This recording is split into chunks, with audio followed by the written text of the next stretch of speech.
हम लोग जब वीडियो डालते हैं यूट्यूब पर मछली पालन के संबंध में, हम लोग जानकारियां देते रहते हैं मौसम के अनुसार। गर्मी में क्या सब करना चाहिए आपको, बरसात के दिनों में क्या सब करना चाहिए और ठंडी के दिनों में क्या करना चाहिए। तो आपको पता होना चाहिए मछली पालन के लिए सबसे बेहतर समय गर्मी का है। बरसात के दिनों में भी आपकी मछलियां परेशानी में पड़ी रहती हैं और ठंडी का तो कहना ही नहीं है। हर समय आपको अलर्ट रहना पड़ता है ठंडी के दिनों में। थोड़ा सा भी आपका ध्यान इधर उधर गया, आपको पता चलेगा कि मछली आपकी ऊपर आ रही है, मर करके डैमेज होना आरंभ हो जाती है। किसी मछली में लाल चकत्ते वाली बीमारी लग जाती है, किसी में फंगल इन्फेक्शन लग जाता है। फंगल इन्फेक्शन आपको लगेगा कि आपकी मछली के शरीर में मिट्टी मिट्टी सा लगा हुआ है, लेकिन उसको फंगल इन्फेक्शन कहते हैं। तो आपको ठंडी के दिनों में ही सबसे ज़्यादा ध्यान देना पड़ता है। अनेकों कॉल आ रहा है, मेडिसिन मंगाने के लिए लोग बार बार कॉल करते आ रहे हैं। जो लोग भी मछली उनकी जिनका बीमार हो रहा है, चूने का छिड़काव अपने तालाब में करिए, तालाब में आप जाल चलवाइए। ये इन सारी बातों की हम जानकारी आगे करने वाले हैं, क्या सब करना चाहिए नवंबर में, दिसंबर में, जनवरी में। चूँकि अब तो दिसंबर भी ख़त्म होने जा रहा है, तो हम बात करते हैं जनवरी और फरवरी में क्या सब कुछ करना चाहिए आपको कि आपकी मछलियाँ सुरक्षित रहें। दोस्तों, आपने देखना आरंभ कर चुका है मेरा मछली पालन से संबंधित YouTube channel fish farming and seeds. चूँकि फिश फार्मिंग एंड सीड्स नाम है मेरे चैनल का, तो हमारा मछली का भी काम होता है बच्चे का। हमारा कोलकाता निहाटी में मछली के बच्चों का काम होता है। आज भी मेरा मछली कानपुर के रईस अहमद है, इनका लगभग 50,000 बच्चा ग्रास कार्प का और 5,000 बच्चा अमूर कॉमन कार्प का जा रहा है। अजीत कुमार रक्सौल बिहार के रहने वाले हैं, इनका भी बच्चा जा रहा है। नीरज कुमार समस्तीपुर के रहने वाले हैं, इनका भी ग्रास कार्प और अमूर कार्प का बच्चा जा रहा है। रामवृक्ष पंडित जी समस्तीपुर के रहने वाले, इनका भी अमूर कार्प का ये स्पॉन जा रहा है। और न जाने और भी बहुत सारा नाम है, कहाँ तक वीडियो में नामों को चर्चा किया जाए। हम इसलिए बताते हैं कि अगर आपको भी मछली के बच्चे चाहिए होगा, ग्रास कार्प का अवेलेबल हो जाएगा। अमूर कॉमन कार्प का स्पॉन चाहिए होगा तो अभी अवेलेबल हो जाएगा। स्क्रीन पर जो नंबर दिखाई दे रहा है उस पर आप कॉल करके बच्चे हमसे मंगवा सकते हैं।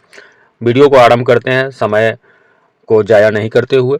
हम बताना चाहते हैं कि ठंडी का वह सीजन है, खास करके दिसंबर ख़त्म होने के बाद जनवरी, अमूमन 14 जनवरी के बाद ठंडी ख़त्म होने लगता है, हल्का हो जाता है। फिर भी आपको ध्यान देते रहना पड़ेगा, क्योंकि अभी तक जो ठंडी दिसंबर में आना चाहिए उस तरह का ठंडी आरंभ हुआ ही नहीं है।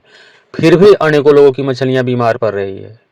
हम लोगों के लिए तो ज़्यादा ठंडी मनुष्य के लिए एहसास नहीं हो रहा है, लेकिन आपकी मछलियों के लिए ठंडी ज़्यादा से ज़्यादा उनको नुकसान पहुंचाती है, उनको ज़्यादा एहसास होती है ठंडी।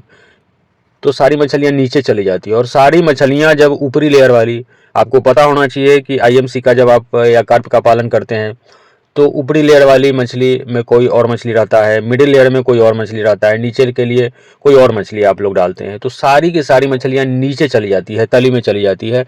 और जब सारी मछलियाँ कुछ ही दूर में इकट्ठे हो जाती है, उनका हलचल रुक सा जाता है, तो स्वाभाविक है कि उनमें मिट्टी के संपर्क में भी आती है। तो तालाब में जो पल रही है मछली, उनको बीमारी लगने का 90% चांस बढ़ जाता है। और जिनका पंगास है, रूपचंदा है, रूपचंदा वाले में तो फंगल इन्फेक्शन लगता ही है। तो आपको, अगर हम बार बार वीडियो में बताते ही हैं, तालाब में पानी डालने की आवश्यकता है। रात के समय में आप 2 से 3 घंटे 4 घंटे तक ताज़ी पानी आप अपने तालाब में डलवाएं। जिनका पंगास है, रूपचंदा है, वे उनसे हम बताना चाहेंगे कि रात के टाइम में 6 घंटे 7 घंटे जितना पॉसिबल है उतना आप ताज़ी पानी समरसेबल वाली डालिए। और पुरानी पानी अगर तालाब का भर जा रहा है तो पुरानी पानी को आप निकालते जाइए।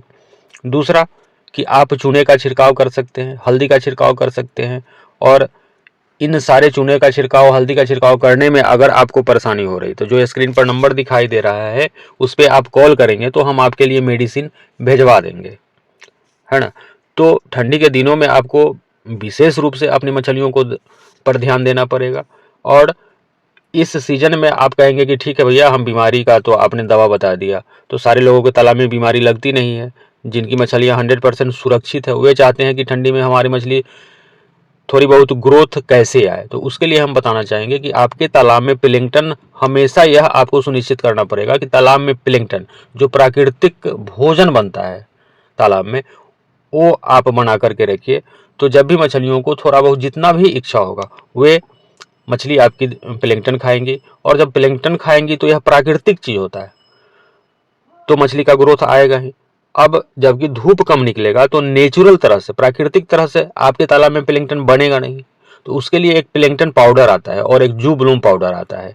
आप स्क्रीन पर जो नंबर दिखाई दे रहा है उस पर कॉल करके हमसे प्लैंकटन पाउडर और जू ब्लूम पाउडर मंगवा सकते हैं। प्लैंकटन पाउडर 1 एकड़ में आपको 5 kg डालना होता है, जू ब्लूम पाउडर 1 एकड़ में 2 kg डालना पड़ता है।